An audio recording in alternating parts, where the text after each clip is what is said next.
happened too? You scared me. Please, don't scare me like that. I was giving my research report some much-needed consideration. But you were just standing over there, staring into space. Not at all. I was just thinking of a name for a new subspecies of sweet flower I propagated. It has... Oh! Are you interested? Wonderful! Next time, please allow me to show you the fruits of my work. It's a shame. If I wasn't coming to this mountain, I would have brought some samples with me. Yeah. Weren't you doing research in the city? How come you're here? Timaeus and I were helping Albedo organize research data. Timaeus just left, in fact. You didn't run into him? Sure didn't. He said that he wasn't as sharp as Albedo when it came to data. By quite a long shot, in fact. The significance of some things Albedo is able to grasp almost immediately, but we, on the other hand, take considerable time. I fear that this must be the difference in our knowledge and experience showing. Timaeus seemed rather depressed about the matter. He said he was going to take a walk, so I'm currently settling the leftover affairs myself. I was originally going to take a look around myself after finishing up here, but unexpectedly, I gleaned some interesting data from these reports. But, well... guess my search for secrets will have to wait. Secrets? Ooh, what secrets? Actually, do you two have time right now?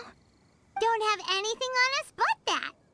Then, could I ask you for a favor? In truth, I feel like Albedo is concealing something from myself and Timaeus. But isn't he your teacher? What would a teacher have to hide from his students?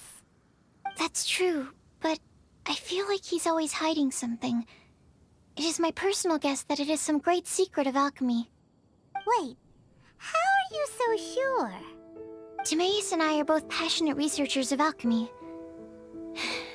If it was anything else, Albedo wouldn't have any reason to hide it from us. You do have a point. Could you help me investigate what it is that Albedo's hiding? Please. I'm just too curious. What do you think? Yes! Thank you, thank you! All right. Let's take a little trip, shall we?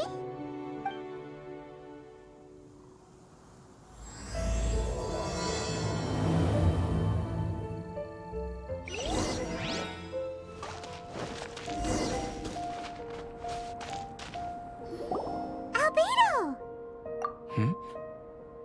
Why are you here? Are you lost? No, we're not. A secret? Hey, what are you doing? Our mission calls for a delicate approach. Sure, but still. Actually, you've arrived at just the right moment. I have business with you too, in fact. Here, catch. Huh? What's this? As you can see, it is a sword. I did not make the sword. However, I did add some alchemical touches to it. Would you like to try it out? My research indicates that this sword has some unique properties. Only you can use it, but I need to gather data from it quite urgently. So, could I bother you to use it in battle? Wait a second. How can there be a sword that only one person can use? Very astute of you. This sword has indeed had a curse laid upon it. An ordinary person would be unable to wield it at all. However, you are an exception. Huh? Or perhaps I should say that only you are immune to the curse. As such, who could I find to help me if not you? We gain little from saying more. Go find some monsters nearby. After all, some things are best discovered through practice. How about those over there? Paimon still has a bad feeling about this.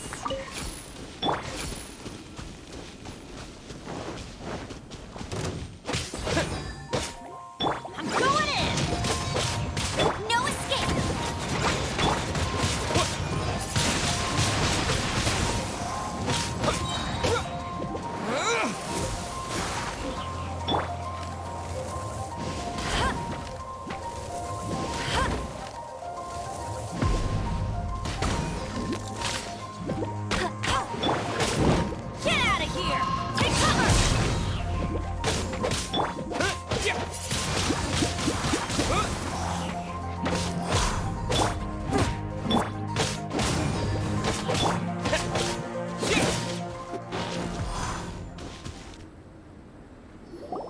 Over here! It's with this brat!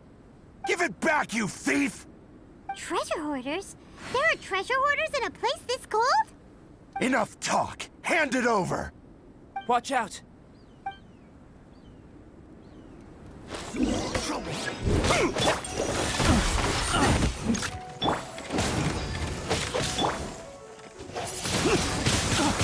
blade!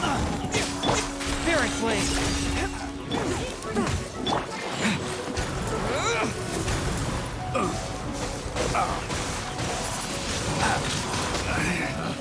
Shit! Everybody stand back! Picked. Now that's rich! Treasure hoarders calling us thieves?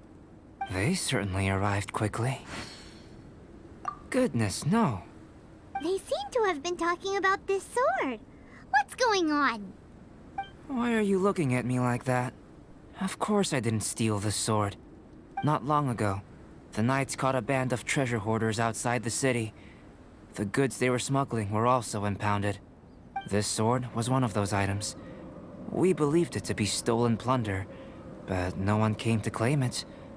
Nor could we find out where it came from, so it languished in our stores. I noticed it quite by chance while in our storehouse. To tell you the truth, such an old sword would see little use outside of alchemy. You claimed it for yourself? Just like that? So, then what happened? You just took it with you? Indeed. And I initially intended to perform some experiments on it, but I unexpectedly discovered its true origins in the process. This ancient-looking weapon once passed through the hands of a now-deceased blacksmith. It is a legendary, magical sword. A magical sword? It is said that the smith vanished not long after creating the weapon, with the weapon subsequently becoming lost to time. Working backwards from its eventual fate as plunder, one can guess that it was then stolen by the treasure hoarders, where it remained in obscurity till recently. The blacksmith who made this weapon disappeared? That's kinda spooky. No wonder it's cursed. Exactly. Do you know the story of Durin in this mountain? Durin was the black dragon who menaced Mondstadt, before finally being defeated by the combined efforts of the Valen and the Animo Archon Barbados. After a fierce battle, the vanquished Durin crashed to ruin here, falling into the thick snow. Snow gathers atop this mountain and never melts, which is a most curious phenomenon. Which leads one to wonder, was Durin's fall here purely by chance, or was it intent? Could it really have been intent? Perhaps this place was chosen as a gravesite precisely so that the snow's power could seal the corrosive toxin coming from Durin's body. It seems plausible that Barbados would think of such a method. Huh. Was Barbados such a capable god? Well, these are just my postulations. I don't have any evidence. But what's for certain is that this mountain and Durin are deeply intertwined. In fact, I believe that the very sword in your hand has Durin's remains in it. A dragon's remains? Indeed. The dragon's eyes, claws, and scales ground into dust before being used to coat the blade. In this way, Durin's corruption and venom entered into the sword and became the source of its power. This is very advanced craftsmanship. I presume that having successfully forged the weapon, the smith must have tried it out themselves in their joy. But using the sword in battle would have allowed the corruption to seep through the blade's handle and into their bodies. Ordinary mortals cannot withstand such power. The blacksmith must then have fled, driven mad by the curse, before meeting their end in some unknown place. You've purified the Valen's tears before, which is a very rare ability indeed. This ability has protected you from being corrupted or poisoned, and you can completely eliminate their effects, which is why you and only you can properly wield this sword. Still, this sword really is huge. Yikes! It's glowing! As far as I'm concerned, this is where the real experiment begins. This sword is still very weak at present, However, it is able to absorb energy, and through that, it is able to constantly become stronger. In some sense, you could even say that it is a living thing. Well then, traveler, adventure with it to your heart's content. I need you to help it grow. I believe that we will soon have all the proof that we need.